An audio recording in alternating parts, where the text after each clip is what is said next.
ஆண்டவராகிய இயேசுவின் நாமத்தினாலே உங்கள் யாவரையும் அன்போடு கூட வாழ்த்தி வரவேற்கிறேன். உபாகமம் 8ஆம் அதிகாரம் 18ஆம் வசனம்.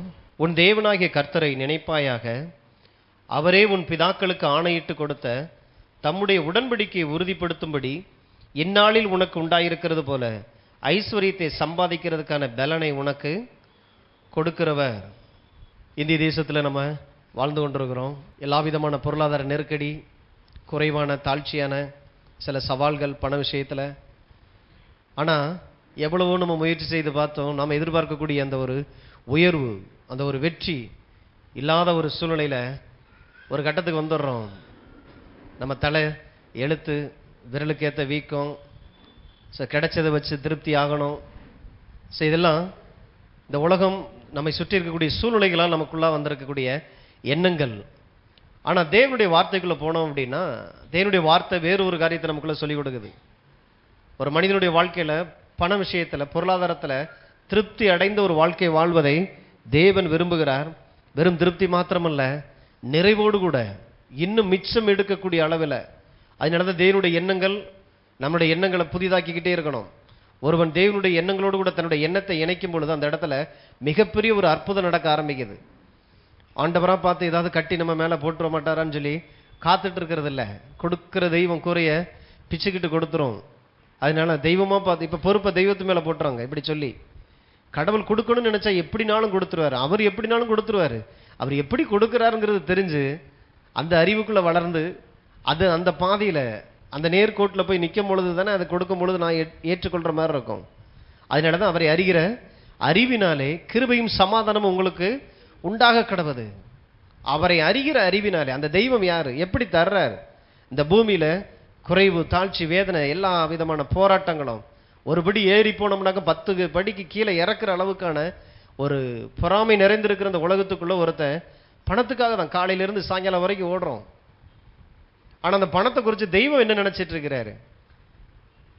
எனக்கு அந்த தெய்வத்துக்குமான உறவு எப்படிப்பட்டதா இருக்கிறது? பண விஷயத்துல தேவன் எப்படியா இருக்கிறார்?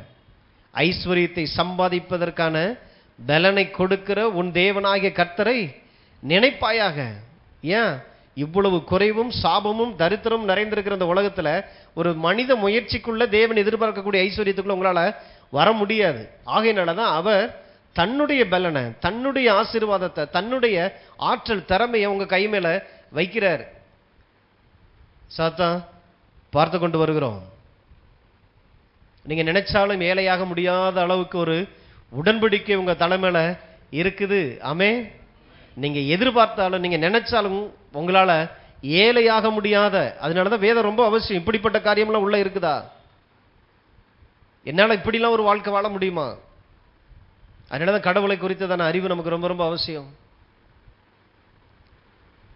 உலகத்திலேயே பெரிய சபையை வச்சிருக்கிற பாலியங்கிச்சோ அவரு சொல்றாரு, இந்த தெய்வத்திட்ட நான் எப்படியாவது என்னை ஏழையாக்கி காட்டிடணும் அப்படின்னு சொல்லி என் வீட்டை விற்று ஒரு சபையை கட்டினேன். சின்ன வீடாக இருந்தது, அதை விற்று ஒரு சின்ன ஒரு சர்ச்சை கட்டிட்டேன். ஆனால் கொஞ்ச நாளில் பார்த்தீங்கன்னா தேவன் பெரிய வீட்டை தந்துட்டாரு. சரி, அவரா நம்மளான்னு போட்டு பார்த்தலான்னு சொல்லி அந்த பெரிய வீட்டை திரும்ப விற்று சபை இன்னும் கொஞ்சம் பெருசாக கட்டினேன். அந்த சபையை பார்க்கலும் பெரிய வீடாக கொடுத்துட்டாரு. இப்படி எனக்கும் கடவுளுக்குமா சில போட்டி ஒன்று நடந்துகிட்டு இருந்தது. கடைசியில் ஜெயிச்சது யாருன்னா அவர் தான் ஜெயிச்சார். ஏன்னா இதுக்கு மேலே பெரிய சபையை கட்ட முடியல. உலகத்திலேயே பெரிய சபையை கட்டியிருக்கிறவர் சொல்ற கூற்று இது. அவர் சொல்றாரு, இந்த தேவன் என்னை ஏழையாக்கவே விட மாட்டார், ஏழையா இருக்கவே விட மாட்டார். அதனாலதான் ஆண்டவர் பழைய உடன்படிக்கையிலேயே சொல்றாரு, உங்களில் தரித்திரன் ஒருவனும் இருக்கக்கூடாதபடி. ஒரு தேசத்தை பார்த்து சொல்றாரு, இஸ்ரேல் ஜனங்களை பார்த்து சொல்றாரு, தேசத்திலே ஒருத்தம் கூட ஏழையா இருக்க கூடாதபடி சில பிரமாணங்களை வச்சாரு. அந்த பிரமாணங்களை தான் பார்க்க போறோம் பாருங்க. ஒவ்வொரு நாளும் நான் தேவனுடைய நன்மைக்காக, அவருடைய எண்ணங்கள், அவருடைய சிந்தனைகளை சுமந்தவனாக, அவருடைய தரிசனத்திற்காக நாம் வாழும்படி அர்ப்பணிக்கப்பட்டிருக்கிறோம். அப்ப எல்லா பகுதிகளிலும் நீங்கள் நன்றாக இருப்பதை தேவன் விரும்புகிறார். ஆகையினால இந்த உலகத்தில் வேற எந்த விஷயத்திலும் நம்பிக்கை வைக்க முடியாது. என் எஜமான் அவருடைய கடைக்கண் பார்த்துருச்சுன்னா நான் என்னை தூக்கிடுவாரு. யாராவது எனக்கு ஏதாவது ஒன்று கொடுத்தா என்னைய தூக்கிடுவார். இல்லை இல்லை, இயேசு ஒருவரே என்னுடைய நம்பிக்கையா இருக்கிறார். அந்த இயேசுவை நம்பும் போது எல்லா விதமான குறைச்சல் நிறைந்திருக்கிற இந்த உலகத்துக்குள்ள தேவன் நம்மை உயர்த்துவதற்காக அவர் செய்திருக்கிற இந்த காரியங்களை, ஆகையினாலதான் இந்த உலகத்துல தேவன் ஒருவர் இருக்கிறார், அவர் இயேசுவாய் இருக்கிறார், அவரை நம்பலாம் அப்படிங்கிறத நிரூபித்து காட்டுவதற்கு தான் தேவன் நம்மளை அழைச்சிருக்கிறார். அழைச்சு வெறுமனை விட்டு போல ஒரு உடன்படிக்கை ஏற்படுத்தி, என் வாழ்க்கையில சில குற்றங்கள் குறைகள் தவறுகள் நடந்தாலும் உடன்படிக்கை நிமித்த நான் உன்னை ஆசீர்வதிக்கிறேன். இல்லை, இந்த வசனத்துல தானே அர்த்தம். உன் தகப்பனாய் ஆபிரகாமுக்கு நான் இட்ட ஆணையின்படி உடன்படிக்கையின்படி ஐஸ்வர்யத்தை சம்பாதிப்பதற்கான பலனை நான் உனக்கு தருகிறேன். ஆனா இன்னைக்கு கிறிஸ்துவ சமுதாயம் இன்னைக்கு மதத்துக்குள்ள வந்ததுனால ஏன் பாவம் ஏன் குற்றம் சொல்லி ஒரு விதமான அறியாமைக்குள்ள குற்ற உணர்வுலையே வாழ்க்கையை நடத்திக்கிட்டு இருக்குது. எப்படியாவது இந்த மாசம் இந்த பாவத்தை நம்ம பண்ணாம இருந்துடணும், பாவத்தோடு கூட போராடுறதுக்கே நமக்கு நேரம் சரியா போயிருது. ஆனா வேதம் சொல்லுகிறது, ஐஸ்வர்யத்தை சம்பாதிப்பதற்கான பலனை தருகிற அந்த தெய்வத்தை நினைச்சு பாருங்க. பாவம் கடவுளோடு கூட இருக்கக்கூடிய ரத்தம், அவருடைய வார்த்தையோடு கூட நமக்கு உறவு வரும் பொழுது இந்த பாவத்திலிருந்து விடுதலையாகிறது எளிதானதாய் மாற ஆரம்பிக்குது. இன்னும் சொல்ல போனா, இயேசுவே அறியாத, ஆண்டவரை அறியாத அந்த உலகத்தாரே தெய்வன் தந்திருக்கிற அந்த கிருபையில நல்லாவே ஐஸ்வர்யவான்களா நம்ம விட நல்லாவே வாழ்ந்து கொண்டிருக்கிறாங்க. அதனாலதான் ஒளியின் பிள்ளைகளை பார்க்கலாம் இருளின் பிள்ளைகள் அதிக ஞானமாய் இருக்கிறார்கள். நம்ம இங்க பாவத்தோடு கூட இல்லை, இன்னைக்கு இந்த பாவம் பண்ணிட்டோம், அதனால ஆண்டவர் பண விஷயத்துல ஏதோ ஒரு நஷ்டத்தை தந்துருவார், அதனால நம்மளை உயர்த்த மாட்டாரு. இப்படி நமக்குள்ள சில அநேக பொய்யான சத்துருனுடைய பொய்கள் உள்ள கிடக்குது பாருங்க. ஆனா வேதம் தலையில சொல்லுது, உடன்படிக்கை நிமித்த நீ ஆசீர்வதிக்கப்படுற. பரிசுத்தத்தை வச்சில்ல, தேவனுடைய உடன்படிக்கைக்குள்ள வரும் பொழுது இதை நான் நினைவு கூறும் பொழுது என்னை நானே டிசிப்ளின் பண்ண ஆரம்பிக்கிறேன்.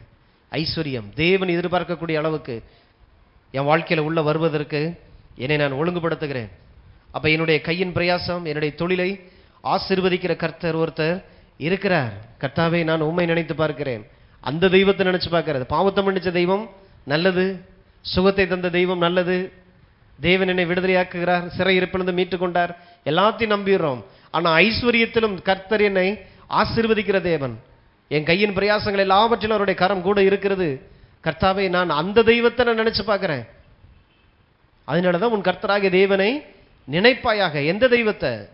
ஐஸ்வர்யத்தை சம்பாதிப்பதற்கான பலனை தருகிற அந்த தெய்வத்தை. அதனாலதான் பார்த்து கொண்டு வருகிறோம். ஆபிரகாம், ஈசாக்கு, யாக்கோபு, யோசேப்பு, இஸ்ரேல் ஜனங்கள். அவர் சொல்றார், ஒரு தேசத்தை ஆபிரகாம் ஆசீர்வதிச்சது ஒரு மனுஷனை. அந்த ஆபிரகாமை முன்னிட்டு ஈசாக்கு உன் தகப்பனுக்கிட்ட ஆணையின்படி பஞ்ச தேசத்தில் ஆசீர்வதிக்கிறார். இப்ப ஈசாக்கிலிருந்து யாக்கோபுக்கு சொல்றாரு, வெறும் கோலும் கையுமா போன ஒரு மனுஷனை இரு பரிவாரங்களுக்கு சொந்தக்காரராய் மாற்றி விடுகிறார். செய்தியெல்லாம் தொடர்ந்து கேட்டுக்கிட்டே வாங்க, யூடியூப்ல இருக்கிறதெல்லாம் தொடர்ந்து கேட்டுக்கொண்டே வாங்க. உங்க வாழ்க்கையில மிகப்பெரிய ஒரு மறுரூபம் இங்க உண்டாகும். அடுத்து யோசேப்புக்கு குழிக்குள்ள போட்டா கூட இருக்க முடியல, அந்த மனுஷன் ஒண்ணுமே செய்யல.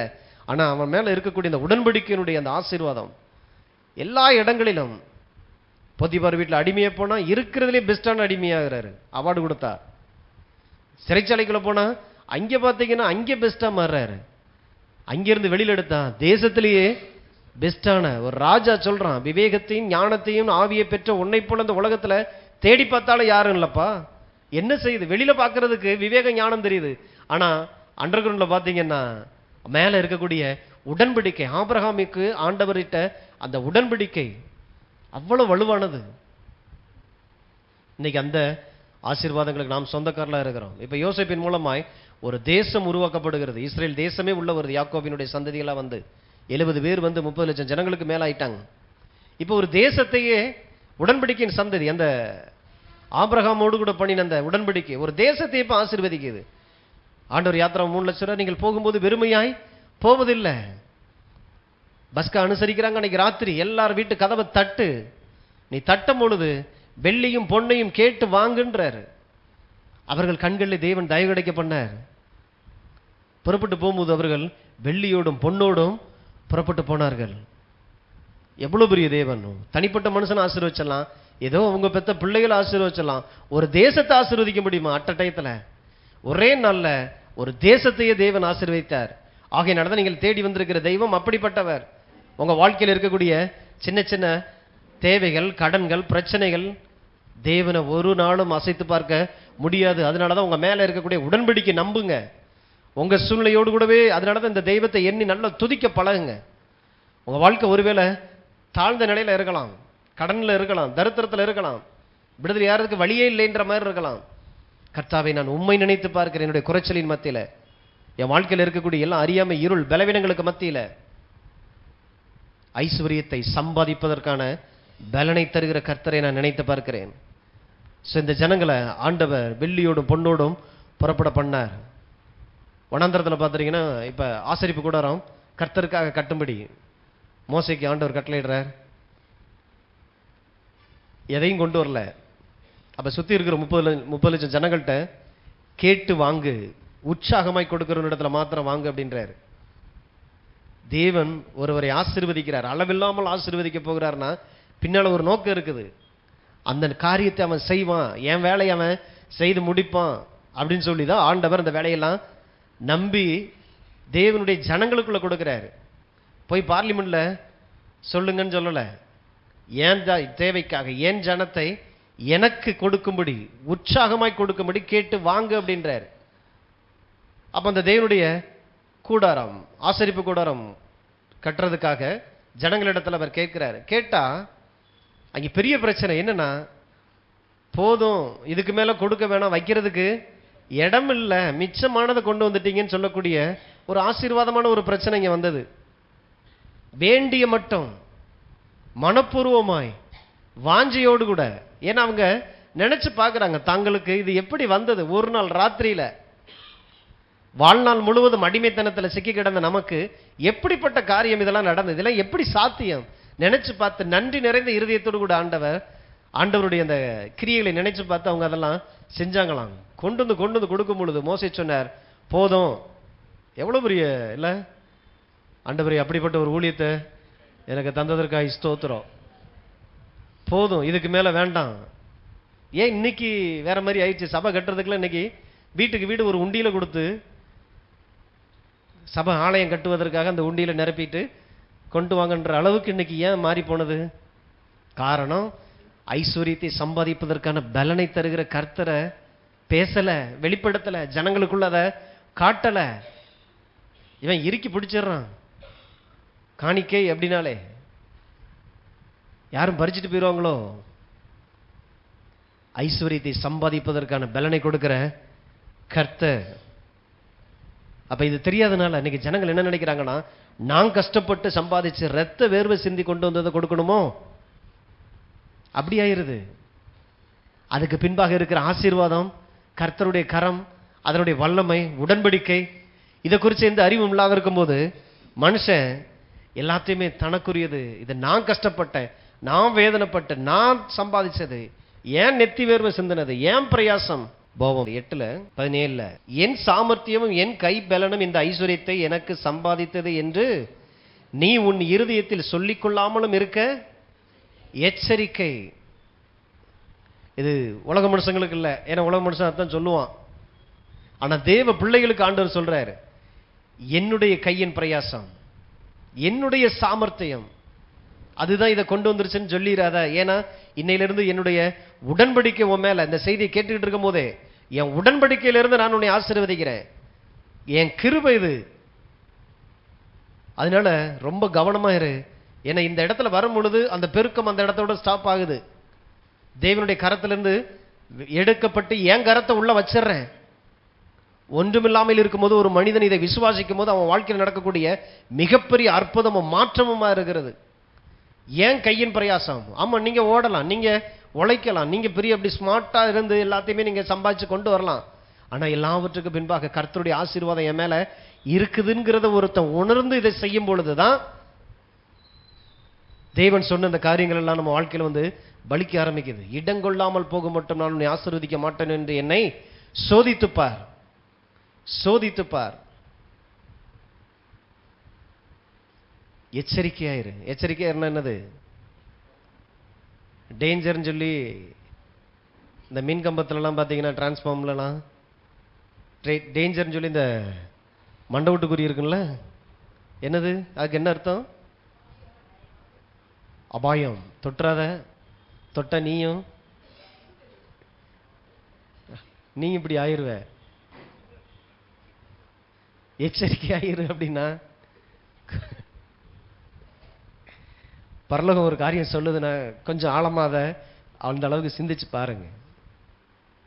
உங்க மேல அன்பு கூர்ந்து தான் ஆண்டவர் சொல்றார், பயமுறுத்தருக்கு சொல்லல, அன்பு கூர்ந்து. ஏன்னா நீ உடன்படிக்கைக்குள்ள வந்துட்ட, வந்ததுக்கு அப்புறம் தேவன் கொடுக்கிற காரியத்துக்கு எல்லாத்துக்கும் உன்னோட லேபிள போட்டுறாத. கடவுள் கொடுக்கிற எல்லா ஆசீர்வாதத்துக்கும், கடவுள் கொடுக்கக்கூடிய எல்லா நன்மைகளுக்கும் லேபிள போட்டுற வேண்டியது. நான் நெடுமணங்கள்ல நின்னேன், நான் தண்ணி குடியாம உபவாசம் இருந்தேன், எங்க அப்பா அம்மாவுடைய ஜெபம் நாங்க கொடுத்தோம், அதைத்தான் ஆண்டவர் சொல்றாரு, என் கையின் பிரயாசமும் என்னுடைய சாமர்த்தியமும் இதை செய்தது என்று சொல்லாமல். உன் இருதயத்தில் கூட சொல்லிடாத, வெளியில இல்ல, உன் இருதயத்தில் கூட நினைக்காத.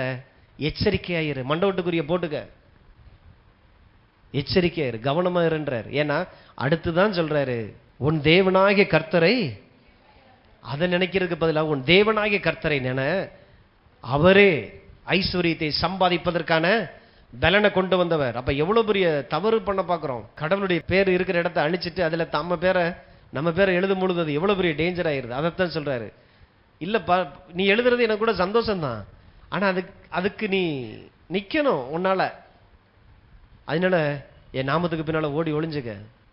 கர்த்தாவே, உம்முடைய நாமமே இது எல்லாவற்றையும் எனக்கு தந்தது. அப்ப என் வாழ்க்கையில சிறந்ததை கொடுப்பதற்கு தான் நாம கடமைப்பட்டிருக்கிறோம் இந்த தேவனாகிய கர்த்தருக்கு. ஏன்னா எல்லாமே அவரிடத்திலிருந்து தான் வந்தது. ஒருத்தன் அங்கீகரிக்கிறான், தேவனுடைய ராஜ்யத்தோடு கூட ஒருத்தன் இணைக்கப்படும் பொழுது அவனுக்குள்ள ஒரு சந்தோஷம், ஒரு உற்சாகம், ஒரு வாஞ்ச. தேவனே, இன்னைக்கு ஒண்ணுமே இல்லாம இருக்கலாம், ஒண்ணுமே இல்லாத இருக்கிற இந்த சூழ்நிலையில நான் தேவனோடு என் கரத்தை நான் இணைக்கிறாண்டவர், இந்த உடன்படிக்கையில நான் இணைக்கிறேன். அப்ப இன்னைக்கு இருக்கிறது உம்மோடு கூட இணைக்கப்படுகிறது. 5 அப்பம் 2 மீன், உங்களிடத்துல என்ன இருக்குதோ கொண்டு வாங்கன்னு கேட்கும் போது யார்ட்டுமே இல்லைன்றாங்க. அப்ப ஒரு சின்ன பையன் வச்சிருக்கிறான். அந்த பையனோடு கூட கூட்டிட்டு வர்றார் அந்திரேயா.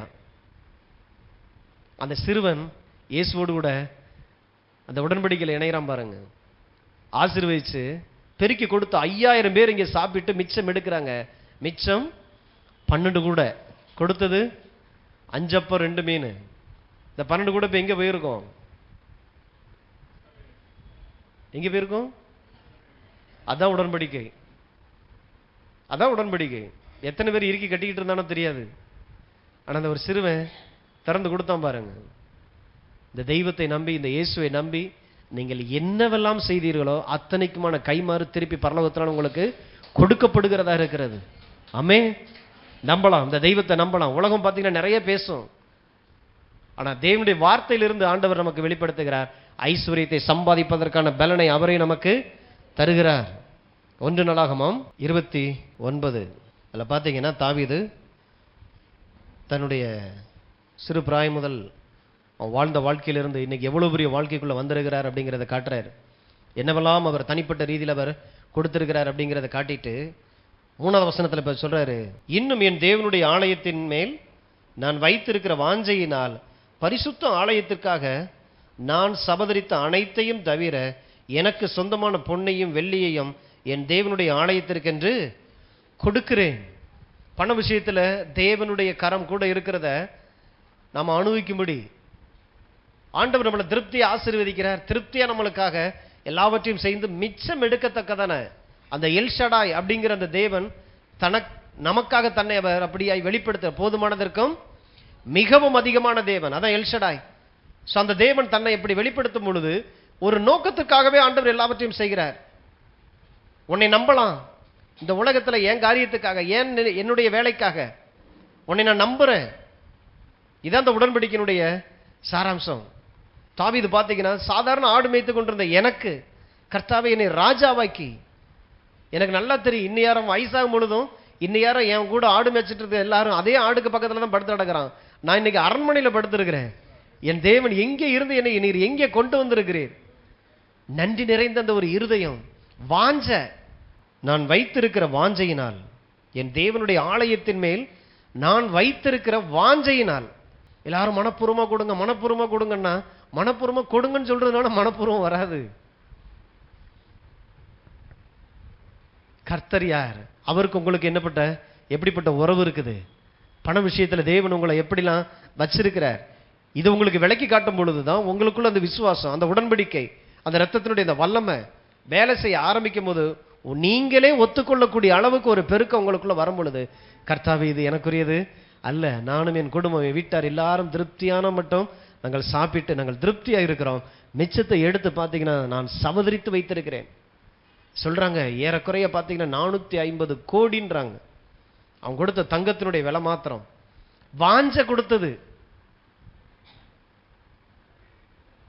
அப்ப இன்னைக்கு நான் தேவனோடு கூட நான் இணைக்கப்படுறேன், அவருடைய உடன்படிக்கையோடு கூட நான் இணைக்கப்படுகிறேன் அப்படின்னா எனக்கு எப்படிப்பட்ட வாஞ்சை இருக்கிறது?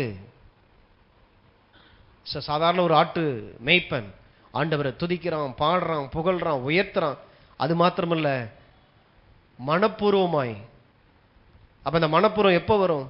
கர்த்தர் நல்லவர், நம்மை ஆசீர்வதிக்கிற தேவன் அப்படிங்கிற செய்தி உள்ள போனாதான் இந்த மனப்பூர்வம் தானா உள்ள வரும் பாருங்க. ஆலயத்துக்கு கொடுக்கிறேன்றான். அதனாலதான் நம்ம காணிக்க எடுக்கிறது இல்ல, காணிக்க கொடுக்கிறது. காணிக்க எடுக்கிறேன்னு பாக்கெட்டுக்குள்ள கையை விட்டு எடுக்கிற மாதிரி நினைச்சிடக்கூடாது. அது காணிக்க, அதனால எடுக்கிறது இல்லை. உற்சாகமாய் கர்த்தருக்காக கொடுக்கிறோம் கொடுக்கிறோம். அதனாலதான் அந்த கட்டாயம் இங்க இல்லை. மனப்பூர்வன்றது அது உங்கள்கிட்ட இருந்து வர்றது. அப்ப இந்த தேவன் நல்லவர், அவர் நம்மை ஆசீர்வதிக்கிறார், எல்லா பகுதிகளிலும் நாம் ஆசீர்வதிக்கிறதை கர்த்தர் விரும்புகிறார் அப்படிங்கிறத நீங்க தனிப்பட்ட ரீதியில் நீங்க அனுபவிக்கும் போது இந்த மனப்பூர்வம் தானாய் வர ஆரம்பிக்கும். 4வது வசனம், அறைகளின் சுவர்களை மூடுவதற்காகவும் பொன் வேலைக்கு பொன்னும் வெள்ளி வேலைக்கு வெள்ளியும் உண்டாயிருக்கிறதற்காகவும் கம்மாளர் செய்யும் வேலை அனைத்திற்காகவும் ஓப்பீரின் தங்கமாகிய 3000 தாலந்து தங்கத்தையும் சுத்த வெள்ளியாகிய 7000 தாலந்து வெள்ளியையும் கொடுக்கிறேன். இப்போதும் உங்களில் இன்றைய தினம் கர்த்தருக்கு தன் கை காணிக்கைகளை செலுத்த மனப்பூர்வமானவர்கள் யார் என்றான். ஒரு ராஜா முதல்ல போய் தனக்குரியதுல அவன் பங்கை எடுத்து வைக்கிறான், வச்சுட்டு சொல்றான் எல்லாத்துக்காகவும் தங்கத்தினாலேயே அந்த செவத்தெல்லாம் மூடணும். என்ன ஒரு ஆசை பாருங்க, அந்த வாஞ்சையை பாருங்க. தேவ ஆலயத்தை குறித்து தானே உயர்தரமான ஒரு காரியம் எண்ணம். அதனாலதான் ஏதாவது ஊருக்கு அவுட்டரில் ஏதாவது ஒரு 1.5 சென்ட் நிலம், அதுல ஒரு 4 குச்சில போட்டு டெண்டை போட்டுட்டு கர்த்தருக்காக நாங்கள் எளிமையா எதையோ ஒன்று செய்கிறோம். கர்த்தருக்காக அப்படின்னா எளிமைன்றதே இருக்கக்கூடாது. கடவுள் அப்படின்னாலே மகா பெரிய தேவன். நீங்க எவ்வளவு பெருசா செஞ்சாலும் அது அது ஒர்த் ஆகாது. அதனாலதான் நம்ம ஆராதிக்கிற தேவன் சர்வ வல்லவர், அவர் ஐஸ்வர்ய சம்பன்னர், ராஜாதி ராஜாவா இருக்கிற. ஆலயமே உள்ள வரும் பொழுதே அப்படி தெரியணும், நம்ம பண்ற காரியமே அப்படி தெரியணும். வார வாரம் இவங்க என்ன திருவிழா கூட்டம் மாதிரி வர்றாங்களே, இங்க என்ன விசேஷம் நடக்குது? கரெக்டா ஞாயிற்றுக்கிழமை ஆனா இவங்களுக்கு என்ன விசேஷமான்ற மாதிரி இருக்கணும். வீட்டை விட்டு கிளம்புறதே இருக்கிறதுலயே சிறந்ததை எடுத்து மாட்டிக்கிட்டு உடுத்திக்கிட்டு இன்னைக்கு நம்ம ராஜாவை பார்க்க போறோம், அப்படி வரணும்.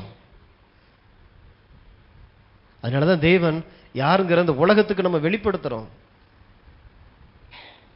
தாவீது தான் செய்தது மாத்திரமல்ல, தேவனுடைய ஆசீர்வாதத்தில் இருக்கிற மற்றவர்களையும் அழைக்கிறான் பாருங்க.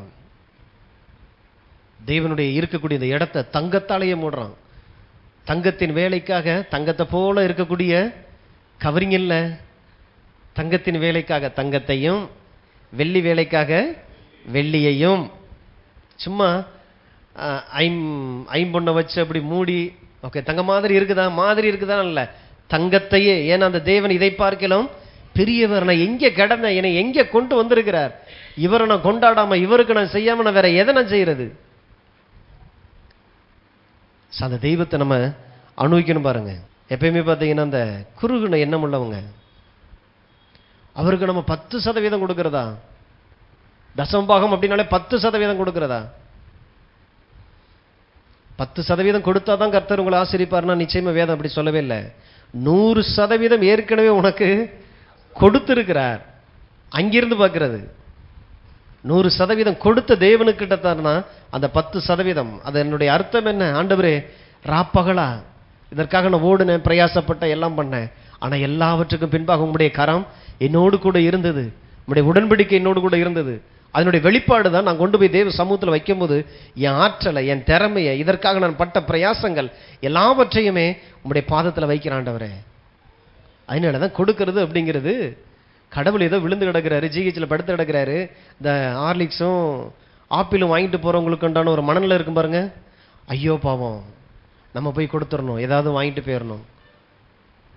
அந்த மனநிலையில் கடவுள் கொடுக்கக்கூடாது. இங்கே இயேசும் படுத்தும் கிடக்கல, ஜிஹெச்சில் அவருக்கு ட்ரிப்ஸும் ஏற்றலை, நல்லா இருக்கிறார், தடகாத்திரமாக இருக்கிறார். நீங்கள் கொடுக்காட்டாலும் பரலோகமாக தான் இருக்கும். தேவனுடைய வேலை அது நடந்துக்கிட்டு தான் இருக்கும். இந்த புத்தி, இந்த தரித்திரத்தினுடைய புத்தியிலிருந்து நம்ம வெளியில் வந்துடணும். கர்த்தர் அவர் ராஜாதி ராஜாவாய் உயரமும் உன்னதமான சிங்காசனத்தில் வீற்றிருக்கிற ராஜாவுக்கு நான் கொடுக்க வர்றேன். அது ஒரு பாக்கியம் பாருங்க. எல்லார்ட்டையும் அவர் வாங்கிறது இல்லை. தாம் பிள்ளையா இருந்தாலுமே உற்சாகம் இல்லாத மட்டும் கையை நீட்டாதேன்றார். அந்த காரியத்தை குறித்து, என் காரியத்தை குறித்து உற்சாகம் இல்லையா, 1008 காரியம் சொல்லிட்டு இருப்பான். இது எப்படி, அது எப்படின்னு வேண்டான்றாரு, விட்டுரு. உற்சாகம் யார்கிட்ட வரும்? இந்த தெய்வத்தோடு கூட தனிப்பட்ட வாழ்க்கையில வச்சிருக்கிற அந்த உறவு, அந்த உறவிலிருந்து வருகிற உடன்படிக்கை, அந்த உடன்படிக்கையிலிருந்து வருகிற ஆசீர்வாதத்தில் அனுபவிச்சு வாழ்ந்துகிட்டு இருக்கிறான் பாருங்க. எத்தனை பேர் வந்து தடை போட்டாலும், எத்தனை செய்தி இதுக்கு விரோதமா வந்தாலும் அவனுக்கு நல்லா தெரியும், கர்த்தர் நல்லவர் என்பதை நான் ருசித்திருக்கிறேன், அதனால இந்த தெய்வத்துக்கு நான் கொடுக்கிறேன். தடை பண்ணவே முடியாது. எத்தனை செய்தி இதுக்கு விரோதமாய் வந்து பேசினாலும் தடை பண்ணவே முடியாது. ஏன்னா நான் அனுபவிச்சிருக்கிறேன் இந்த தெய்வத்தை. உடன்படிக்கை என்னை உயர்த்தது. கொடுக்கணுமான்னு உட்காந்து கேட்டுட்டு இருக்கான்னு வைங்களேன். அவன் கேட்கறதுக்கு எல்லாத்துக்கும் நீங்க விளக்கம் கொடுத்தாலும் கொடுக்க போறது இல்லை. ஏன் கொடுக்க கூடாதுங்கிற மனநிலையில தான் அத்தனை கேள்விகள் வருது. என்ன சொன்னாலும் கொடுத்துடக்கூடாது. அவங்கள கூட்டு உட்கார வச்சுட்டு நம்ம எல்லாத்துக்கும் விளக்கம் கொடுக்கணும்னு அவசியம் இல்லை. கொடுக்கவே வேண்டாம் வேண்டாம் வேண்டாம் சொன்னாலும் ஒருத்தன் இந்த தெய்வத்தை அனுபவிச்சுட்டா நீ என்னையா சொல்றதுன்ற மாதிரி கிளம்பி வருவான்ல. மோசே போதும் போதுன்னு சொல்லும் போது எத்தனை பேத்துக்கு அது வருத்தமா இருந்திருக்குல்ல. ஐயோ, என் பொருளை வாங்கலையே, நான் கொண்டு வந்தது வாங்கலையே. அப்படிப்பட்ட நாட்கள் வரும் பாருங்க. இயேசுவின் நாட்கள் அப்படிப்பட்ட நாட்களாய் மாறும். இன்னும் சிலர் பார்த்தீங்கன்னா, இவங்க நல்லா தானே இருக்கிறாங்க, இவங்களுக்கு ஏன் கொடுக்கணும்? அதுக்கு தான் வசனம். பாஸ்டர் நல்லா தானே இருக்கிறாரு, என்ன செழிப்பமாக இருக்கிறாரு, அவங்க பொண்டாட்டி பிள்ளைகளாம் நல்லா செழிப்பமாக தான் இருக்கு. அப்போ ஏதாவது ஒரு ஊழியக்காரர், ஏதாவது ஒரு பாஸ்டர் கஷ்டப்பட்டவர் இருக்காரு, கஷ்டப்பட்டு ஒரு ஊழியம் பண்ணிட்டு இருக்கிறாங்க. அவங்க ஏன் கஷ்டப்படுறாங்கிறத முதல்ல யோசிச்சு பார்க்கணும். இதை பார்த்து ஆண்டவர்கிட்ட ஒரு நாள் கொடுக்க வரக்கூடாது. ஆள் நல்ல, நீங்க கொடுத்தாலும் நல்லா தான் இருப்பாரு, கொடுக்கட்டாலும் நல்லா தான் இருப்பாரு. ஏன்னா ஊழியக்காரர் ஆசீர்வதிக்கிறது வானத்தையும் பூமி உண்டாக்கின தேவனாய் இருக்கிறதுனால ஒரு நாளும் எந்த ஊழியக்காரரும் ஜனங்களை நம்பி ஆண்டவர் ஒரு நாளும் வைக்க மாட்டார். அதனாலதான் பணப்பையை எடுத்துட்டு போகாமையே அனுப்புறாரு ஊழியத்துக்கு. போயிட்டு திரும்பி வந்தவங்கள்ட்ட கேட்கிறாரு, உங்களுக்கு ஏதாகிலும் குறை இருந்ததா? அழகா சொன்னாங்க, ஒரு குறை இல்லை ஆண்டவரே. அந்த ஊழியத்துக்கு தான் ஆண்டவர் நம்மளை அழைச்சிருக்கிறாரு. ஒரு குறை இல்லை. ஏனால் தேவனால் அனுப்பப்பட்ட மனிதன் தேவனுடைய வார்த்தைகளை பேசுகிறான். கர்த்தர் தமது ஆவியை இங்கே அளவில்லாமல் கொடுக்கிறார். ஒரு குறை இருக்காது. சப்ப கஷ்டப்பட்ட ஊழியன்னு சொல்லி ஒரு ஊழியமே ஆண்டவர் ஏற்படுத்தவே இல்லை. அதனால கஷ்டப்படுற இடத்துக்கு கொடுக்கறது இல்லை. கர்த்தர் சொன்ன காரியத்துக்காக சொன்ன இடத்துக்கு கொண்டு போறது. தேவன் தன்னை நமக்கு வெளிப்படுத்துகிறார். எப்படி? அவர் ஐஸ்வர்ய சம்பன்னர். நான் ஐஸ்வர்யத்தை சம்பாதிப்பதற்காக எனக்கு பலனையும் ஞானத்தையும் திறமையும் ஆற்றலையும் அனுகூலங்களையும் மனுஷர் கண்களில் தயவையும் உண்டாக்கி நான் இன்னைக்கு சம்பாதிச்சிருக்கிற சம்பாத்தியம் வந்திருக்கிறது. தாவீதுக்கு நல்லா தெரிஞ்சிச்சு. விளையாட்டுக்காரியில் ஒரு ராஜாங்க ஆலயம் கட்டுவதற்கு ஒரு தடவை ஆலயத்தை கட்டுற கொடுத்துட்டு அதை திரும்ப எடுக்க முடியாது. யோசிச்சு அதெல்லாம் சமதரிச்சு வச்சிருக்கிறேன் பாருங்க. அப்ப கர்த்தாவே உமக்காக இதை பார்க்கலும் அதிகமாய் கொடுப்பதற்காக நான் நீங்க ஒண்ணு நெத்தி வேர்வல நிலத்துல சிந்த வேணாம், இந்த உடன்படிக்கையில வந்து ஜாயின் பண்ணா போதும்.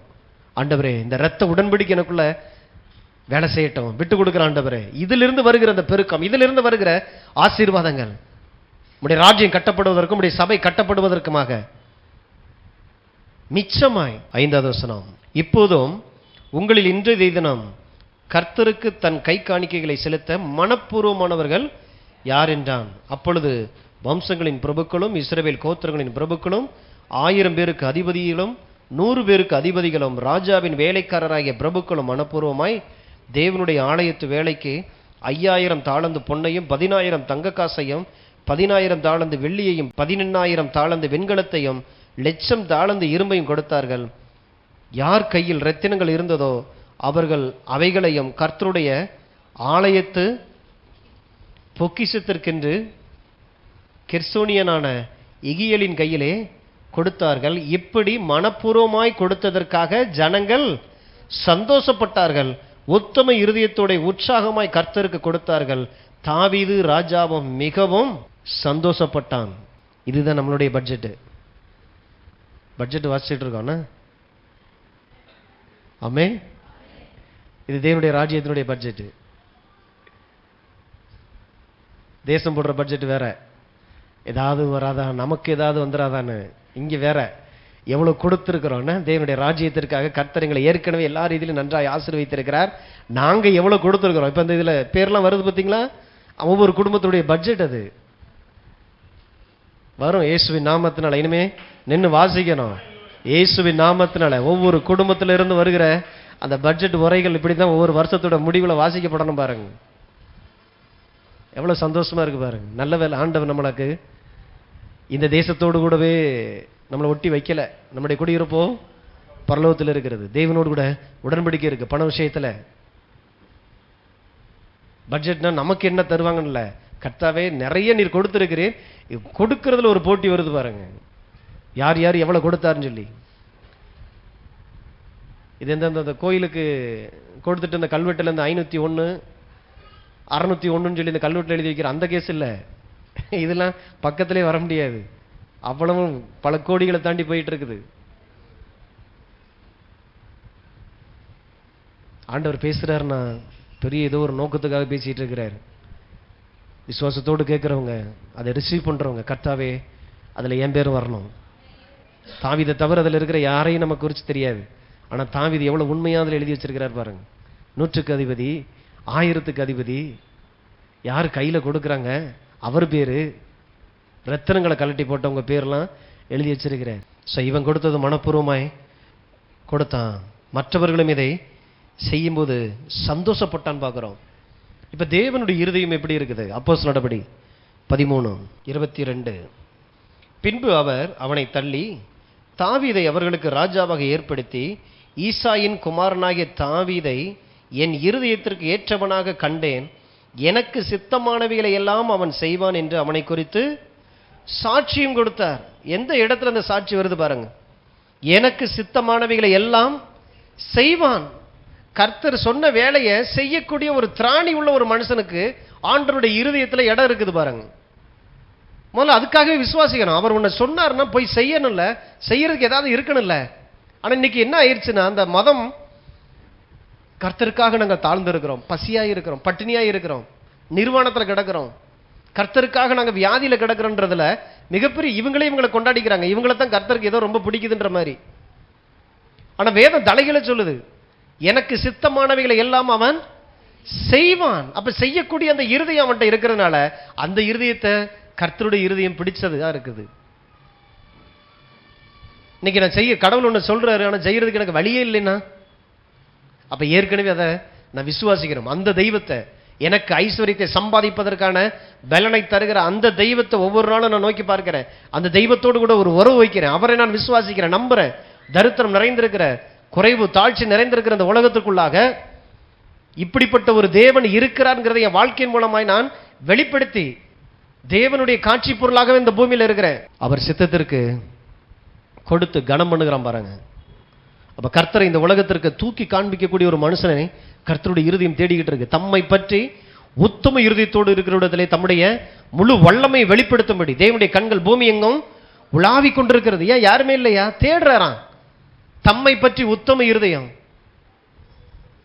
எந்த தாய் தகப்பனும் இல்லை, எந்த மாமியார் மாமனார் இல்லை, என் தேவனாகிய கர்த்தரே எனக்கு ஐஸ்வர்யத்தை சம்பாதிப்பதற்கான பலனை தந்திருக்கிறார்னு சொல்லி எல்லாருக்கும் காண்பிக்கக்கூடிய ஒரு இருதயத்தை தேவன் தேடுகிறார். சோ இப்படி தேவனை கனப்படுத்தும் பொழுது தேவன் அந்த இடத்துல மகிமைப்படுகிறார். இதுதான் பணத்தை குறித்து தானே சரியான பார்வை. இப்ப பணத்தை குறித்து தானே ஒரு தவறான பார்வை.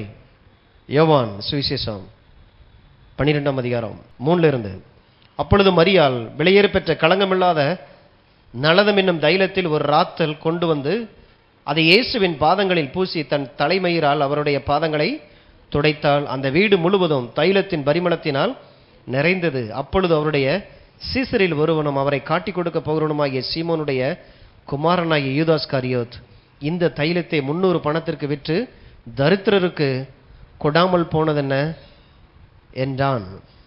பணத்தை குறிச்ச ஒரு தவறான பார்வை, கடவுளுக்கு கொடுக்கிறதை குறித்து தானே ஒரு தப்பான பார்வை. இதே விஷயத்தை மத்தேயு 26:8 அவருடைய சீசர்கள் அதை கண்டு விசனம் அடைந்து, இந்த வீண் செலவு என்னத்திற்கு, இந்த தைலத்தை உயர்ந்த விலைக்கு விற்று தரித்திரருக்கு கொடுக்கலாமே என்றார்கள். இந்த மனநிலை தான். ஊழியக்காரர் கஷ்டப்பட்டா அல்லது கஷ்டப்பட்ட ஊழியக்காரருக்கு கொடுக்கலாமே, ஏன் இங்கே கொண்டு போய் கொட்டுறீங்க, நல்லா தானே இருக்கிறாங்க. யூதாசினுடைய அந்த ஆவி பேசுது. விஷயம் வெளியில கஷ்டப்படுறவங்களுக்கு கொடுத்தா அதுக்கு பேர் என்னது? தர்மம். கொஞ்சம் டீசெண்டா சொன்னா தர்மம், கொஞ்சம் லோக்கலா சொன்னா பிச்சை.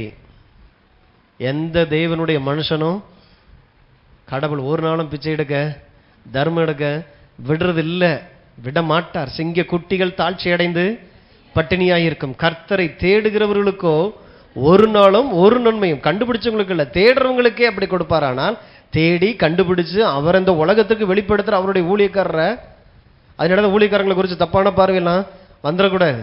அவங்களுக்கு ஏதோ வேணும், ஒருவேளை அப்படி காட்டி இருந்திருக்கலாம். ஆனா தேவன் ஒரு நாளும் அப்படி யாரையும் வைக்கிறது இல்லை. கர்த்தர் நல்லவராய் இருக்கிறார், அவர் கிருபை என்றும் உள்ளதாக இருக்கிறது. அதனால ஊழியக்காரங்கனால ஏதோ நம்ம கொடுத்து தான் அவங்க பிழைக்கிறாங்கன்ற மாதிரியான பார்வை தப்பான பார்வை. உங்க வாழ்க்கையை ஆசீர்வதிக்காது, மற்றவங்க எப்படியோ தெரியாது, நீங்க நல்லா இருக்கணும். அப்ப இயேசுவினிடத்துல ஒரு அம்மா வந்து இருக்கிறதுலையே விலை உயர்ந்த அந்த பரிமள தைலத்தை கொண்டு வந்து உடைச்சு ஊத்திடுறா. கொஞ்சம் கொஞ்சம் வச்சிருந்தா கூட மனசு வந்துடாது, டப்புன்னு மூடியை போட்டு மூடிடக்கூடாது. அதனால உடைச்சிருவோம். இனிமே இருக்கிறதுக்கு அதுல இருக்கவே கூடாது. ஏன்னா இது இவருக்கு சொந்தமானது. ஏன்னா அந்த அம்மா அவ்வளவு தூரத்துக்கு தேவனால் ஆசீர்வதிக்கப்பட்ட ஒரு பெண்ணா இருக்கிறதுனால அந்த அம்மாவுக்கு தனிப்பட்ட ரீதியில இந்த தெய்வத்தை கனப்படுத்துறதுனா என்னன்னு தெரியுது பாருங்க. கூட இருக்கிற சீசர்கள் விசனம் அடைந்தார்கள். சீசர்கள் போட்டு இருக்குது. ஆனா யூதாஸ் அதுல கண்டு விசனம் அடைகிறான். அவன் சொன்ன வார்த்தையை பார்த்தீங்கன்னா, வார்த்தை தெரியாம நீங்க வசனமே தெரியாத ஒரு ஆள் கேட்டா நல்ல ஐடியா தானேன்ற மாதிரி இருக்கும் இல்ல? என்னத்துக்கு இவ்வளவு இப்படி கொண்டு போய் உடைச்சு ஊத்தி இதை வித்து 4 காசாக்கி 4 கஷ்டப்படுறவங்களுக்கு கொடுத்துருக்கலாம் இல்லையா? கேட்கறது நல்லா இருக்குது. ஆனா வசனம் தெரிஞ்சாதான் சரியான ஒரு அறிவு உள்ள வரும். ஆண்டவர் சொல்லுகிற 9ஆம் வசனம், இந்த தைலத்தை உயர்ந்த விலைக்கு விற்று தரித்திரருக்கு கொடுக்கலாமே என்றார்கள். இயேசு அதை அறிந்து அவர்களை நோக்கி, நீங்கள் இந்த ஸ்திரியை ஏன் தொந்தரவுப்படுத்துகிறீர்கள்? என்னிடத்தில் நற்கிரியை செய்திருக்கிறாள். தாவீது செய்த அந்த செயலை இங்க காட்டுறாரு. என் இருதயத்திற்கு ஏற்றவன் அப்படின்னு சொன்னார் இல்லையா? அதை சொல்றாரு. என்னிடத்தில் நற்கிரியை, தேவனிடத்தில் ஒரு நற்கிரியை செய்ய நான் வர்றேன். மனுஷன் என்ன சொல்றான் ஏது நினைக்கிறான்றது இல்லை. ஒரு தெய்வத்திற்கோடு கூட எனக்கு ஒரு உறவு இருக்குது. அந்த உறவில் நான் எப்படிப்பட்ட காரியங்களை செய்து கொண்டிருக்கிறேன். ஏதோ நானா பார்த்து நான் போடுறது இல்லை. அதனால முதல்ல அந்த தரித்திர புத்தியிலிருந்து அந்த தெய்வத்தை அந்த பண விஷயத்தில் நம்பாம அவருக்குள்ள இருக்கக்கூடிய எல்லா பொய்யான அந்த அவரை குறித்ததான அறிவிலிருந்து விடுதலை ஆயிரணும். கர்த்தாவே, நான் உண்மை நம்புகிறேன். சிறு வயதுல இருந்து இன்னைக்கு வரைக்கும் ஒரு தாவீத ஆடு மேய்ச்ச அந்த நாள்ல இருந்து ராஜாவாக்கி இப்ப வரைக்கும் அழகு பார்த்துட்டு இருக்கிற கர்த்தர், இன்னைக்கு வரைக்கும் சொல்றோம் தாவீதின் குமாரனுக்கு ஓசான்னா. இயேசு வந்ததுக்கு அப்புறம் இந்த தாவீது பேரை உச்சரிக்கிற மாதிரி இருக்குது பாருங்க. தாவீதின் சிங்காசனத்திலிருந்து பிறந்தவர், வம்சத்திலிருந்து பிறந்தவர். அப்ப சத்தியம் தெரியல அப்படின்னா யூதாஸ் மாதிரி நம்ம பேசுறது நமக்கே சரியா போடும். ஏங்க கொடுக்கணும், ஏங்க கொடுக்கணும், கொடுக்கிறதே பார்த்தீங்கன்னா ஒரு மாதிரி விசனம் உள்ள வர ஆரம்பிக்குது. கட்டாயமாயும் அல்ல, விசனமாயும் அல்ல, உற்சாகமாய் கொடுக்கிற இடத்துல கர்த்தர் பிரியமா இருக்கிறார். தாவீதின் இடத்துல பிரியமா இருந்தவர், மகதலேன் மரியாள் இடத்துல பிரியமா இருந்தவர். நம்மள்ட்ட எத்தாஞ்சாரு. கட்டாயம் இல்லை தம்பி, நோ ப்ராப்ளம். ஆனா லேட் ஆகிட்டே இருக்கும் அந்த உடன்படிக்கையினுடைய ஆசீர்வாதங்கள். கர்த்தரை என்னால நம்ப முடியல, இந்த தெய்வத்தை என்னால நம்ப முடியலையேனே நான் உட்கார்ந்துட்டு இருக்கிற வரைக்கும் எனக்கு தேவனிடத்திலிருந்து வருகிற அந்த நன்மை லேட் ஆகிட்டே இருக்கும். எல்லாத்தையும் போட்டு பார்த்து கணக்கு சரியா வந்தா கொடுக்கலாம்னா கல்லறைக்கு போற வரைக்கும் இந்த கணக்கு வராது. அதனாலதான் இது விசுவாசத்தினாலதான் செய்யப்படுகிற காரியம். தாவீதுக்கு அருளின் நிச்சயமான கிருபைகளை நான் உனக்கு தருவேன். இயேசு அப்படின்னாலே அவர் சொன்னா நம்பலாம், அவ்வளவுதான். இந்த தெய்வத்தை நம்பலாம். அப்ப ஏழைக்கு உதவணும் இல்லையா? கட்டாயம் வேதமும் சொல்லுது, கட்டாயம் ஏழைக்கு உதவணும்.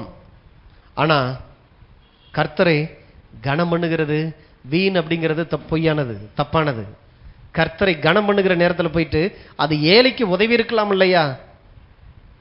கர்த்தரை கனம் பண்ணுகிறதுங்கிறது வேற, ஏழைக்கு உதவுங்கிறது வேற. எனக்கு கடவுளை கனம் பண்ண தெரியுதா? இந்த தெய்வத்தோடு கூட இத்தனை வருஷம் வாழ்ந்து கொண்டு இருக்கிற உறவுல இருக்கிற கடவுளை கனம் பண்ணுகிறதுனா என்னன்னு தெரியுதா நமக்கு? நான் தான் துதிக்கிறேன் இல்லையா, ஆராதிக்கிறேன் இல்லையா, ஸ்தோத்தரிக்கிறேன் இல்லையா, அடுத்து அவ்வளவுதான். ஆண்டவர் நல்லா தெரியும். உன் இருதயமோ தூரமா இருக்கிறது, உன் வாய் தூச்சிக்கிட்டு இருக்குது. அவர் மனிதர்களில் உள்ளத்தில் இருப்பது எல்லாவற்றையும் அவர் அறிந்திருந்தபடியால் அவர்களை நம்பி அவர் இணங்கவில்லை. தேவன் தன்னுடைய வேலைக்காக, தன்னுடைய சபையை கட்டுவதற்காக மனிதர்கள் உள்ளத்தில் இருப்பதை எல்லாவற்றையும் அவர் அறிந்திருக்கிறபடியினால் ஒருவரையும் நம்பி அவர் சொல்லலையாம், என் சபையை நான் கட்ட வேண்டும் போயிருக்கிறார். ஆண்டவரே, நீர் கட்டுகிற அந்த ப்ராஜெக்ட்ல நாங்களும் வந்து இணங்கிறதுக்கு ஒரு வாய்ப்பை கொடுங்க. அப்படி கொடுக்கப்பட்ட அந்த வாய்ப்பு தானே ஒழிய இந்த தசமபாகம் காணிக்கின்றது. கடவுள் நம்ம கொடுக்கலைன்னா அவர் என்ன பண்ணுவார் பார்த்துருவோம். உடன்படிக்கை ஐஸ்வர்யத்தை சம்பாதிக்கிறதுக்கான பலன் எதற்கு? இதெல்லாம் இதுக்கு பின்னால பரலோகம் என்ன எதிர்பார்க்குது, எப்படிப்பட்ட காரியங்களை செய்யுது? அப்ப தசமபாகம் காணிக்க கொடுக்கிறத நாம ஏழைகளுக்கு கொடுக்கணும். ஒன்று சொல்றேன், உங்க சொத்து எல்லாவற்றையும் விற்று, இன்னும் உங்க 2 கிட்னி இருக்குது, அதுல ஒரு கிட்னியை வித்தாகணும், ஒரு காசு வருது, அப்படி ஒரு கிட்னி, வேற என்னென்னலாம் 2 இருக்குதோ எல்லாத்தையும், கண்ணு கை எல்லாத்தையும் கொடுத்தாலும் இந்த உலகத்தினுடைய தரித்திரத்திற்கு அது நிவாரணம் அல்ல. இந்த உலகத்தினுடைய தரித்திரத்திற்கு நிவாரணம் என்ன? சிலுவையிலே தரித்திரத்திலே தொங்கின அந்த இயேசுவை குறித்ததான செய்தி, சுவிசேஷம் ஒன்றுதான் இந்த உலகத்தை, இந்திய தேசத்தினுடைய தரித்திரத்தை அழிப்பதற்கான நல்ல செய்தி, வேற எதுவும் கிடையாது. ஆகையினாலதான் இந்த இயேசுவை உயர்த்த தெரிகிறது. ஏழைகளுக்கு கொடுக்கிறது எத்தனை நாளைக்கு கொடுப்பீங்க? வயிறார நீங்க கொடுத்துட்டீங்க, தின்னுட்டு எங்க போவான்? நரகத்துக்கு தானே போவான். ஆனா அந்த இயேசுவை கொடுத்தா இந்த பூமியிலையும் பரலோகத்தில் பரலோக வாழ்க்கையை வாழ்வான், செத்தாலும் அவனுக்கு ஒரு பரலோகம் அப்படிங்கிற ஒரு நிச்சயத்துல சாவான். எவ்வளவு பெரிய இருட்டடிப்பு! ஏழைகளுக்கு கொடுத்தலாம் இல்லையா? அழகா சொல்லிட்டாரு, தரித்திரர்கள் எப்பொழுதும் முன்னோடு கூட இருக்கிறார்கள். தரித்திரங்களை குறித்து கவலை இல்லாம சொன்னாரா? தரித்திரத்தை குறித்து அவர் கவலை இல்லாம சொல்லல. உங்களை பார்க்கலாம் என்னை பார்க்கலாம் தரித்திரர்களை குறித்த அதிக அக்கறையுள்ள தேவன் தான் இந்த இயேசு. ஆகையினாலதான் சிலுவையில் நீங்க யாராவது வந்து செத்தீங்களா? பரலோகத்திலிருந்து இறங்கி வந்து பாடுகள் நிறைஞ்சிருக்க இந்த உலகத்தில் அவர் வாழ்ந்து ரத்த வேர்வை நிலத்துல சிந்தி சிலுவையில் தான் உண்டாக்கின மனுஷர்களால அடிக்கப்பட்டு காரி உமிழப்பட்டு ஒரு ட்ரெஸ் கூட இல்லாம, இன்னைக்கு ஏதோ டீசெண்டா இருக்கிற மாதிரி சிலுவையில் இடுப்புல ஏதோ ஒரு ட்ரெஸ்ஸை போட்டு விட்டுருக்காங்க. ஆனா அது கூட இல்லாம நிர்வாணத்தில் அவமானத்துல தொங்குன அந்த இயேசுவினுடைய செயலை மறைக்கிற அளவுக்கு நாம் கொடுக்கிற ஒரு காரியம் ஒரு பொழுதும் வரக்கூடாது. ஏழைகளுக்கு நான் கொடுத்துட்டேன் அதனால இவர் சூப்பர் ஆயிட்டார், வாய்ப்பே இல்லை. சிலுவையில தொங்கின அந்த தரித்திரத்தை சுமந்த அந்த இயேசுவை கொண்டு போய் கொடுக்கணும். ஐயா, இனி நீ சிலுவையில இனிமே நீ தரித்திரத்தில் வாழ வேண்டிய அவசியம் இல்லை. உன் தரித்திரத்திற்கு ஏற்கனவே இயேசு முடிவு கட்டி இருக்கிறார். நீ நல்லா இருக்கலாம். அந்த இயேசுவை ஒரு சொந்த ரட்சகராய் ஆண்டவராய் ஏற்றுக்கொண்டு பாரு, உன் வாழ்க்கை தலைகளாய் மாறும். மேல இருக்கக்கூடிய அந்த தரித்திரத்தினுடைய ஆவியிலிருந்து அவனை விடுதலை பண்ணணும். உலகத்தில் உங்களுக்கு சில வேலைகள் கிடைச்சிருக்கலாம், மனுஷர் கண்களில் தயவு கிடைச்சிருக்கலாம், அதை செய்வதற்கான ஞானம் இருக்கலாம். ஆனா எல்லாவற்றுக்கு பின்பாக இதெல்லாம் செய்யக்கூடிய தேவன் ஒருவர் இருக்கிறார். உடன்படிக்கை எனக்காக நின்று வேலை செய்து கொண்டிருக்கிறது. ஆகையினாலதான் சொன்னாரு, தரித்திரர்கள் எப்பொழுதும் உங்களோடு கூட இருக்கிறார்கள். ஏன் இன்னைக்கு ஒருத்தன் குடிசையில் வாழ்ந்துட்டு இருக்கிறான், அதை மாத்தி ஒரு வீட்டை கட்டி கொடுத்து அதுல போய் இருன்னு சொன்னாலும், கையில சாவியை கொடுத்து பத்திரத்தெல்லாம் கொடுத்து பார்த்தாலும் மனசு வராது. இதை எவ்வளவுக்கு விற்கலாம் அல்லது எவ்வளவு வாடகைக்கு விடலாம்? அப்ப நீ எங்க போயிருப்ப? நான் அதே பழைய குடிசையில போயிருந்துக்கிறேன். ஏன் விஷயம் இங்க எண்ணங்கள் மாறல, மனசுல ஒரு மாற்றம் வராம ஒருத்தருடைய தரித்திரத்தெல்லாம் தொலைச்சிட முடியாது. அதுக்கு தான் இந்திய தேசத்துக்கு சுவிசேஷம் அவசியம். அவசியம். ஏழைக்கு இறங்குகிறேன் அப்படின்னு சொல்லிட்டு கடவுளை கனம் பண்ணுகிறதுல அசட்டையே இருந்துடக்கூடாது. சிலுவையில் தரித்திரத்தை சுமந்ததால் அவரே ஐஸ்வர்யத்தை சம்பாதிக்கிறதுக்கான பலனை தருகிறார் அப்படிங்கிறத சொல்லணும். சிலுவை பற்றின பிரசங்கம் தான் ஜனங்களுக்கு வாழ்க்கையின் நம்பிக்கையும் செழிப்பையும் கொண்டு வருகிறதா இருக்கிறது. ஆகையினாலதான் யோவான் 12:7 இந்த சம்பவத்தை சொல்லும் பொழுது யூதாசை பார்த்து சொல்றாரு, அப்பொழுது இயேசு, இவளை விட்டு விடு, என்னை அடக்கம் பண்ணும் நாளுக்காக இதை வைத்திருந்தால். இவளை விட்டு விடு அப்படின்னா வாயை மூடுன்னு அர்த்தம். இலவித்து ஏழைக்கு கொடுத்துருக்கலாம் இல்லையா? ஏதாவது ஒரு புதுசாக ஒன்று கொண்டு வராத, ஏன்னா இதெல்லாம் எழுதப்பட போகுது, நீ பேசுற எல்லாமே எழுதப்பட போகுது. வாயை மூடுன்னாரு. காரணம், இவளை விட்டு விடு. ஆண்டவர் அதை அங்கீகரிக்கல. ஆமாப்பா இது வேஸ்ட் ஆகுது, வித்து ஏழைக்கு கொடுத்துட்டு வான்னு சொல்லி திருப்பி கொடுக்கல. ஆண்டவர் நல்லா தெரியுது. 8வது வசனம், தரித்திரர் எப்பொழுதும் உங்களிடத்தில் இருக்கிறார்கள், நான் எப்பொழுதும் உங்களிடத்தில். முடிஞ்ச என்னை கணம் பண்றதுல முந்திக்க. இந்த வாய்ப்பு உனக்கு எப்பயுமே கிடைக்காது. அதனாலதான் சபையினுடைய ஆரம்ப கட்டத்தில் இருக்கிற நீங்கள் பாக்கியவான்கள். இதுக்கு பின்னால வரப்போறவங்க பெரிய பெரிய ஆட்கள்லாம் வருவாங்க, ஆனா இந்த வாய்ப்பு அவர்களுக்கெல்லாம் கிடைக்காது. அதனாலதான் இது ஒரு வாய்ப்பு நமக்கு. இந்த தேவாதி தேவனை கனம் பண்ணுவதற்கு தேவன் நமக்கு கொடுத்திருக்கிற மிகப்பெரிய ஒரு வாய்ப்பு. அந்த நாட்களை நமக்கு சொல்ல தெரியணும். அந்த நாட்கள், ஆரம்ப நாட்களை நாங்க அப்படி எப்படிலாம் இருந்தோம். தேவனுடைய வார்த்தை எங்களுக்கு ஒரு வாய்ப்பா இருந்தது. சென்னைக்கு வளர்ந்த ஒரு இடத்துக்கு போனதுக்கு அப்புறம் நினைச்சு பார்த்தாலும் இந்த வாய்ப்பு உங்களுக்கு கிடைக்கவே கிடைக்காது. அதனாலதான் இந்த இடத்தை என்ஜாய் பண்ணிக்கங்க. சீக்கிரம் இந்த இடம் மாறும், சீக்கிரம் இந்த இடம் மாறும். அதனாலதான் இந்த இடத்துல வரும்பொழுது இதை என்ஜாய் பண்ணிக்கிறணும். நம்ம நினைச்சு பார்த்தாலும் திரும்ப அங்கே மேல இருந்து கீழே இறங்கி வர்றதுக்கு வாய்ப்பே இருக்காது. சொல்றாங்க பாருங்க, கர்த்தரை நம்ம தாங்க வேண்டாமா? கர்த்தர் தான் உன்னையும் உலகத்தையும் சேர்த்து தாங்கிக்கிட்டு இருக்கிறாரு. எபிரேயர்ல போட்டிருக்கு, தமது வல்லமையுள்ள வசனத்தினால் தேவன் இந்த முழு உலகத்தையுமே தாங்கிக்கிட்டு இருக்கிறார். கர்த்தரை தாங்குங்கள், கர்த்தரை தாங்குங்கள். இன்னும் அறிவில்லை பாருங்க. இங்க இருந்து பேசுறவங்களுக்கு அறிவில்லாம பேசுறதுனாலதான் ஜனங்கள் அப்படியே இருக்கிறாங்க. நம்ம யாரும் அவரை தாங்க முடியாது, அவர் தான் நம்மளை தாங்கிட்டு இருக்கிறார். ஆமென். அந்த தெய்வத்திடத்திலிருந்து நம்ம பெற்றிருக்கிற நன்மை, கர்த்தாவே நான் உம்மை கனப்படுத்துகிறேன். அதனாலதான் அவருடையதை என்கிட்ட கொடுத்துட்டு எட்டி பார்த்துக்கிட்டே இருக்கிறாரு. நம்ம ஒழிக்கிறது இதுல ஆண்டவர் நம்மளை மன்னிச்சுக்கிறாரு, இதுல நமக்கு இறக்கம் பாராட்டிக்கிறாரு அப்படின்னு சொல்லி நம்மளுக்கு நாமளே அந்த பீரோல அந்த லெஃப்ட் சைட்ல இருக்கிற அந்த கார்னர்ல கொண்டு போய் வைக்கிறது எல்லாமே அவருக்கு தெரியுது. பார்த்துட்டு அவர், சரி நம்ம பிள்ளை என்ன அடுத்த கட்டத்துக்கு போறதுக்கான இருதயம் இல்லாதனால அங்கே போனா தகைச்சிருவீங்க. கடவுள் வச்சிருக்கிற அந்த இடங்கொள்ளாமல் போக மட்டும் ஆசீர்வாதத்துக்குள்ள உங்களை நடத்தினா அதுல பேலன்ஸ் இருக்காது. அதுல பழக்கு வைக்கும்படி கர்த்தரை கனம் பண்ண கற்றுக்கொள்ளணும். அப்ப ஆண்டவரை நாம ஆசீர்வதிக்கிறது இல்ல, கர்த்தர் தான் நம்மளை ஆசீர்வதிக்கிறாரு. நாம சபையை கட்டல, கர்த்தர் தான் சபையை கட்டிக்கிட்டு இருக்கிறாரு. தெளிவா இருக்கணும் பாருங்க. ஒரு நாளும் அப்படி மண்டை இன்ச்சு மேல வந்துடக்கூடாது. நான் அப்படின்னு இல்ல, தட்டணும். இயேசுடைய ரத்தத்துக்குள்ள தட்டிக்கிறணும். கர்த்தாவே நான் அல்ல நீர், உம்முடைய ரத்தத்தினால் என்னை மூடிக்கொள்ளும். எப்படிப்பட்ட பெருமை, அகந்தை, என்ன மேட்டிமையான சத்தமே வந்துடக்கூடாது. கர்த்தாவை உம்மை நினைத்து பார்க்கிறேன். அப்ப சபைய பரிசுத்த ஆவியானவர் கட்டிக்கிட்டு இருக்கிறார்.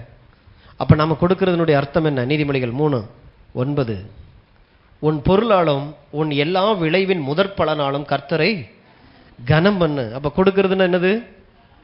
கர்த்தரை கனப்படுத்துகிறேன். இவர் தான் தேவாதி தேவன், இவர் தான் இந்த உலகத்தை உண்டாக்கினவர், இவர் தான் என்னுடைய ஆண்டவர், இவர் தான் என்னுடைய இரட்சகர், என்னுடைய எஜமானன், என்னுடைய வாழ்க்கையினுடைய எல்லா நன்மைக்கும் இவர் தான் காரணர் அப்படின்னு சொல்லி இந்த தெய்வத்தை நான் கனப்படுத்துக தெரியணும். நான் வெறுமன சும்மா துதிக்கிறேன் ஸ்தோத்தரிக்கிறேன்றது இல்லை. கர்த்தர் ஒரு வழியை வச்சிருக்கிறார்.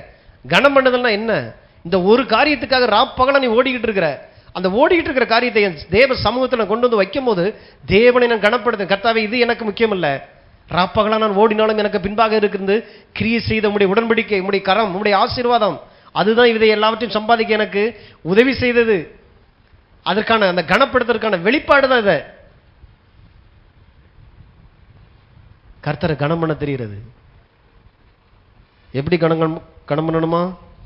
உன் பொருளாலும் உன் பணத்தினாலும் உன் எல்லா விளைச்சல், உங்களுக்கு வருகிற எல்லா லாபம், வருமானம், அறுவடை எத்தனை ரீதியில வந்தாலும் சரி, அத்தனையிலையும் முதற் பலன். அதனாலதான் சம்பளம் வாங்கினா ஆண்டவர் சொல்லி விடுகிறாரு லேவியராகமத்துல, சம்பளம் வாங்கினா அதுல கடவுளுக்குரியதை எடுத்து வைக்காம மீதியை தொடாதேன்னு அர்த்தம். அதுக்கு தான் முதற் பலன். அந்த முதற் பலனை எடுத்து வச்சு பழகும் பொழுது தேவனுக்கும் எனக்குமான ஒரு உறவு இங்க உண்டாகுது. அங்கேயே வந்துருது. இங்க சபையில வந்து நம்ம அறிக்கையிட்டு செய்யறது வேற, ஆனா அங்கேயே என் இருதயத்தை தேவன் பார்க்கிறார்.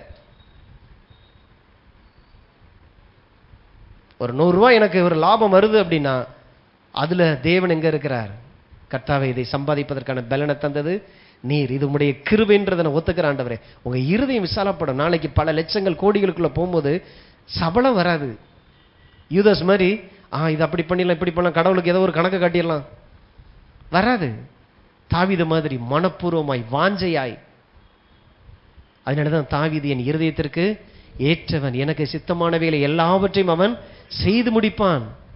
அப்படி நம்பக்கூடிய ஒரு ஆட்களாக ஆண்டவர் நம்மளை மாற்றணும். அதனாலதான் இது இருதயம் சம்பந்தப்பட்டது. நீங்க கொடுக்கிற அளவு இல்லை, நீங்க கொடுக்கிற பொருள் இல்லை, அது இருதயம் கனப்படுத்த தெரிகிறது. அதனாலதான் தெய்வத்தை அப்ப இது வரைக்கும் நம்ம எப்படி என் மனம் போன போக்கில் கொண்டு வந்து ஏதோ ஒன்று எல்லாரும் போடுறாங்க, நானும் கொஞ்சம் ஒன்று போட்டுறேன். ஆண்டவரே, வேலையில இருந்தே அது நீங்க ஆரம்பிக்கிறீங்க. என் கையில் அந்த சம்பளம் வரும் பொழுது, என் பேங்க்ல என் சம்பளம் வந்து விழும் பொழுதே என் இருதயம் எதை பார்க்குது? கடனை ஃபுல்லா பார்த்து இவ்வளவு வட்டி இருக்குது, அதுக்கு மத்தியில தான் ஆண்டவர் சொல்றார், செஞ்சு பாரு, உன் வாழ்க்கை தலைகீழாய் மாறும். அப்பொழுது இல்ல 10வது வசனம், எப்பொழுது 9வது வசனத்தோடு கூட இணைக்கிறார். கனப்படுத்தப்படும் பொழுது, அப்பொழுது உன் களஞ்சியங்கள் பூரணமாய் நிரம்பும், உன் நாடுகளில் திராட்சை ரசம் புரண்டு ஓடும். இருக்கிறது இல்ல, புரண்டு ஓடும். களஞ்சியம் அப்படின்னா இந்த நாட்கள் இருக்கிற பேங்க் பேலன்ஸ், உங்க பேங்க் அக்கௌண்ட். இது ஏதோ எம்எல்ஏ மார்க்கெட்டிங் இல்ல, 1 கொடுத்தா 10 வரும், 10 கொடுத்தா 100 வரும். இது இருதயம் சம்பந்தப்பட்ட தெய்வத்தோடு கூட இருக்கிற மரியாதைக்குரிய ஒரு காரியம். கடவுள் எல்லாவற்றையும் அவரிடத்திலிருந்து நான் பெற்றுக்கொள்கிறேன் அப்படிங்கிறத நான் ஒத்துக்கிறேன், அதை நான் விசுவாசிக்கிறேன். கடவுள் தான் இதை தந்தார். என் படிப்பு இல்லை, என் பட்டம் இல்லை, எனக்கு கிடைச்ச வேலை இல்லை, எனக்கு கிடைச்ச ஓனர் இல்லை. கர்த்தாவே, நீர் இதுக்கு பின்பாக இருந்து வேலை செய்து கொண்டிருக்கிறீர். உண்மை நான் நம்புகிறேன் ஆண்டவர், என்னுடைய வார்த்தையின்படி இதை நான் கொடுக்கிறேன். அப்போ ஒரு பணத்துல ஒரு மனுஷனுடைய பிரயாசம் இருக்கு, அதை விட மேலாக கர்த்தருடைய ஆசீர்வாதம் அதுல இருக்குதுங்கிறத அவன் அங்கீகரிக்கிறான். அங்கீகரிச்சு தான் அவரை கனப்படுத்துகிறான். அப்படி கனம் பண்ணும் பொழுது, ஜெபிக்கும் போது இல்ல, ஸ்தோத்திரிக்கும் போது இல்ல, துதிக்கும் போது இல்ல, கர்த்தரை கனம் பண்ணும் பொழுது, அப்பொழுது உங்கள் களஞ்சியங்கள் பூரணமாய் நிரம்பும். இப்ப உங்க களஞ்சியம் பூரணமாய் நிரம்புறதோ நிரம்பாம இருக்கிறது யார் கையில இருக்குது? கொடுக்கிற தெய்வம் கூரையை பொத்துட்டு கொடுக்குன்றது அழிச்சிடணும். இப்ப என் கையில இருக்குது. எவ்வளவு ஒரு நல்ல தெய்வம் பாருங்க. நான் ஐஸ்வர்யவானா இருக்கிறதோ, ஏதோ மிடில் கிளாஸ்ல இருக்கிறதோ அல்லது தரித்திரத்தில் இருக்கிறதோ என் கையில தான் இருக்குது. கர்த்தரை கனம் பண்ணும் பொழுது உங்கள் களஞ்சியங்கள் பூரணமாய் நிரம்பும். அதனாலதான் கொடுக்க வரும் பொழுது யாருக்கு என்ன மனநிலையில கொண்டு வர்றேன்? நான் இவ்வளவு கொடுத்திருக்கிறேன், அதனால இவர் எனக்கு மாலையை போட்டு முன்னால தூக்கி உட்கார வைக்கணும், வாய்ப்பே இல்லை. அந்த ஆட்டிடியூட் வந்துடக்கூடாது. கர்த்தாவே, நான் கொடுக்கிறத நீர் வாங்குறதுக்கு நான் பாக்கியவான். எவ்வளவு கொடுத்தாலும் சரி, நான் கொடுக்கிற எல்லாவற்றை பாருங்கள், நீர் பெரியவராக இருக்கிறீர். உமக்கு முன்பாக என்னை நான் தாழ்த்துகிறேன் ஆண்டவரே. கொடுத்துட்டு பார்த்தீங்கன்னா அப்படி மண்டையை அப்படி வைத்து இப்படி காட்டிட்டு இருக்க கூடாது. எப்பயுமே அதுக்கு வாய்ப்பே இல்லை. பெற சொல்லிடுவாங்களா, அமௌண்ட்டை சொல்லிடுவாங்களா? நீங்க எவ்வளவு கொண்டு வந்து கொட்டினாலும் நான் பேசுகிற தேவாதி தேவனுடைய வார்த்தைக்கு முன்பாக அது தூசியாக தான் இருக்கும், தூசியாக தான் இருக்கும். ஏன்னா உங்களை உயர்த்துகிறது தேவன், உங்களுக்காக செத்தது அவர், உயிர் தெழுந்தது அவர், இன்னைக்கு வாழ வைக்கிறது அவராகவே இருக்கிறார். அதனால தான் அந்த தெய்வத்தை சரியா கனம் பண்ண தெரியணும். பாண்டவர் அழகா சொல்லிட்டாரு, முதற் பலன் உன் விளைச்சல் எல்லா விளைவின் முதற் பலனாலும் இந்த தெய்வத்தை கனம் பண்ணுங்கள், அப்பொழுது புரண்டு ஓடும். வேஸ்ட் ஆனதில்ல. அங்கேயும் சொல்றார் இல்லையா, இது என்னத்துக்கு வீண். தேவனை கனப்படுத்துறது வீணானது இல்லை, அது என் வாழ்க்கையை புரட்டி போடுகிற காரியமா இருக்கிறது. கர்த்தர் நிறைவின் தேவன், ஆசீர்வாதத்தின் தேவனாய் இருக்கிறார். அந்த அறிவை உள்ள வைங்க. உங்க வாழ்க்கை தேவன் விரும்புகிற வண்ணமாய் இந்த உலகத்துல குறைச்சலும் தாழ்ச்சி நிறைந்திருக்க இந்த உலகத்துல வெற்றியோடு கூட வாழ்வதற்கு தேவன் நமக்காக ஏற்படுத்தி வைத்திருக்கிற மிகப்பெரிய ஒரு வழிதான் தேவனை கனப்படுத்த தெரிகிறது. கர்த்தரை கனம் பண்ணலாமா? உங்க வாழ்க்கையில செய்த நன்மைகளை நம்ம அதில் நினைச்சு பாருங்க. வீட்டில் ஜெப அறையில போய் உட்காருங்க, ஜெப நேரத்தில் உட்கார்ந்து பாருங்க, இந்த தேவன் என்னென்ன செஞ்சிருக்கிறார், இதெல்லாம் பெற்றுக்கொண்டிருக்க நமக்கு என்ன தகுதி இருக்குது. கர்த்தாவே உம்முடைய அன்பு இந்த பூமியில, பரலோகத்தினுடைய பணம் இந்த பூமியில செல்லாது. ஆண்டவரே, ஒரு வாய்ப்பு எனக்கு கொடுத்திருக்கிறீர். உம்முடைய தேவ ராஜ்யத்திற்காக, உம்முடைய ராஜ்யத்தின் வேலைக்காக, சுவிசேஷத்திற்காக என்னிடத்துல இருக்கிறதுல கொண்டு வந்து கொடுக்கறதன் மூலமாய் நான் உம்மை கனப்படுத்துகிறேன். நீங்க போனாலும் உங்க தலைமுறை போனாலும் அடுத்த தலைமுறை 1000 தலைமுறைக்கும் இந்த உடன்படிக்கை உங்களுக்காக நின்று வேலை செய்கிறதா இருக்கிற அந்த தெய்வத்தை நம் கரங்களை தட்டி நாம் அவருக்கு நன்றி சொல்லுவோம்.